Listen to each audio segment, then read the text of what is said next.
Have you ever encountered a hurdle with launching or growing your business? Listen, there are two things that run a business, the back end and your soft skills. I'm telling you right now, if these aren't in place, you'll lose clients and you'll lose money.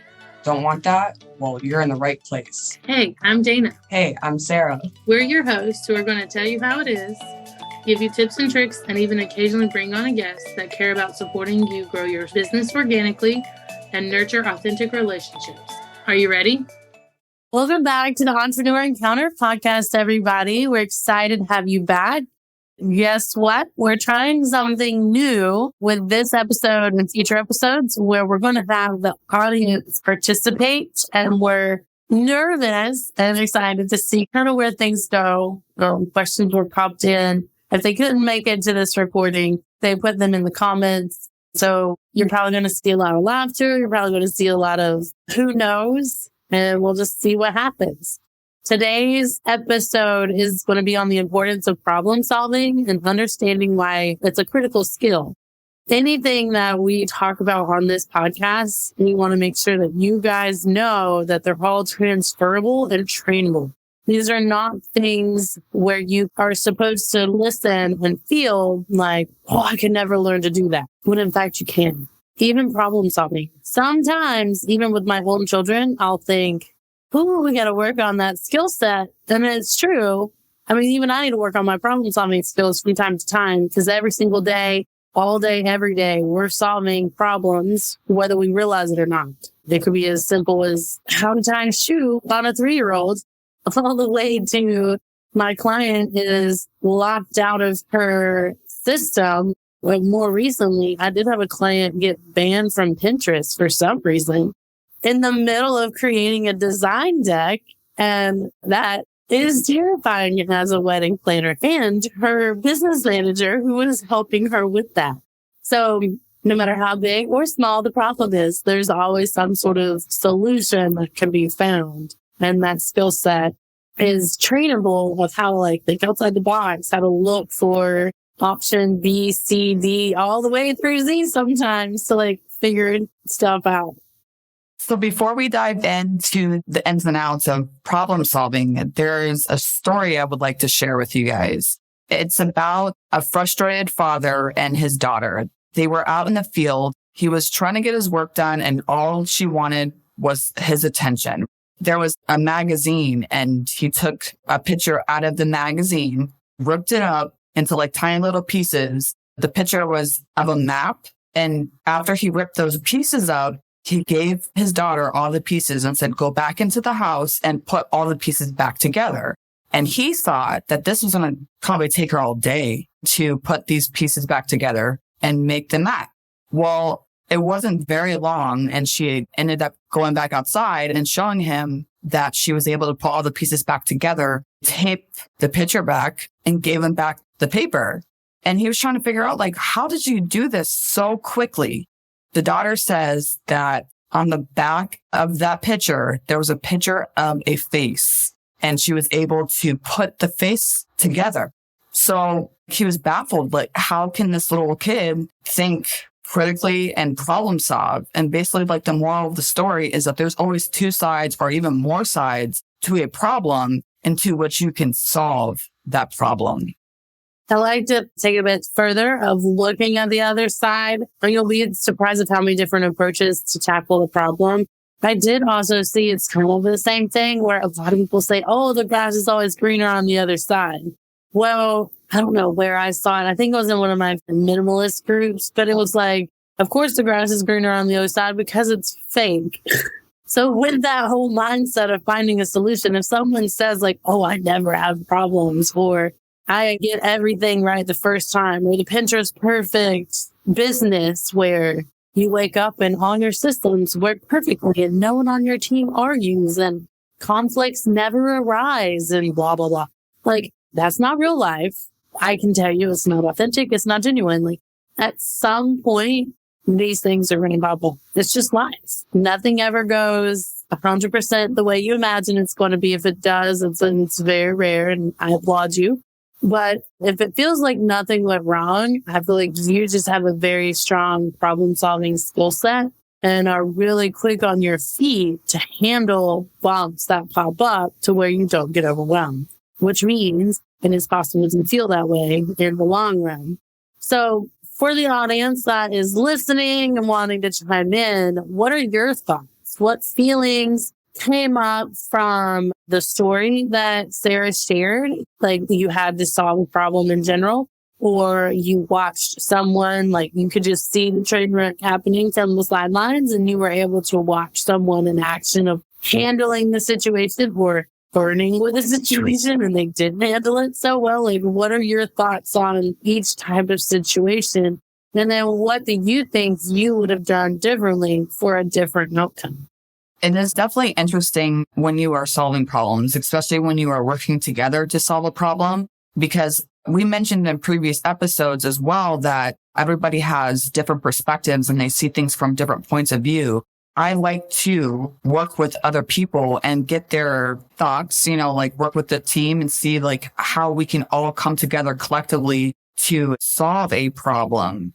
To explain further, problem solving is a fundamental skill that you are going to need throughout your life, through your personal life and through your work life. You're going to be addressing challenges and overcoming obstacles, and you want to achieve goals. But in order to achieve those goals, there's steps to take, like solving a mini problem every step that you go through.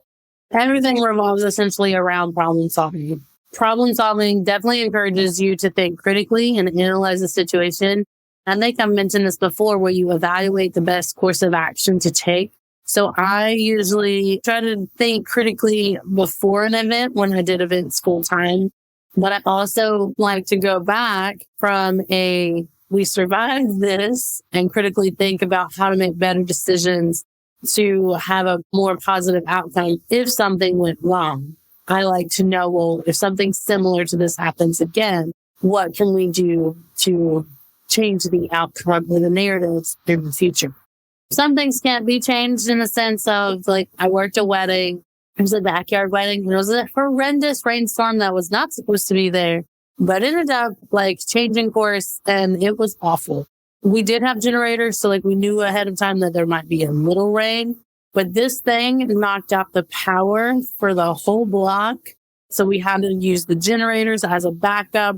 It was a tent wedding, so we had to figure out how to keep guests dry because it was coming in at an angle. The vintage cake topper, this is where like the critical thinking, like all of those things could have been resolved and we fixed immediately because we had planned ahead. But this one, where the cake topper, which was the bride's parents' cake topper from their wedding, blew off of the cake and broke. Oh no. And there's not much you can do for that. And there is a picture somewhere in the interwebs of me with a flashlight in my mouth and like toothpicks trying to like zip tie it with tiny zip ties back together just for picture wise of looking full, at least from the front view. I mean, it worked. There's a picture of it all together, but like as soon as the pictures were done, that thing went back in the box and was like to be like completely glued and like restored by someone else. But those are things like after each situation, like what could we have done? We'll probably take the damn cake topper off the cake if it's windy and we'll wait until the wind passes. But in the heat of the moment, our main focus was keeping the guests dry, making sure like tables weren't flying through the yard, pictures weren't getting damaged because they had like frames of them throughout their whole couple, like life of their being a couple. And we didn't want those to get damaged either. The power was out, so like we were trying to move people back and forth. They were still getting ready, so like they needed the electricity to get their hair curled and everything else. So always look at things from various different angles and try and think, oh, if this happens next time, what lessons can we learn here to move forward? So that also like kind of dives into like enhancing creativity. How to get very creative with fixing that cake topper. Super creative. And then it also improves my decision-making in the future. So if I do another backyard wedding, I'm going to be better equipped to make informed decisions based on the facts that I've lived through of, okay, we need more than just generators. I'm going to need a whole kit of tiny little tools, almost like, the eyeglass repair thing, like very tiny screws and screwdriver. that level of care towards the cake topper or any other family heirloom that may get damaged, I'm going to need to be able to fix and keep together. I mean, those are important things that people don't lose.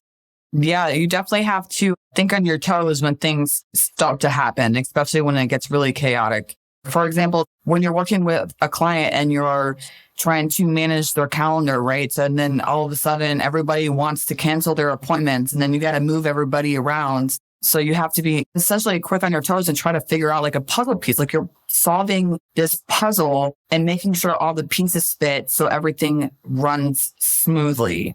And then when you are able to solve a problem, it can be super small. It can be the smallest thing or like a huge problem that's going on with whatever you're working on. And you solve that problem and then it boosts your confidence. Like you get this like sense of accomplishment and you know that you solved that problem. So it encourages you to continue on with solving problems without a doubt. And you are able to face more challenges in the future.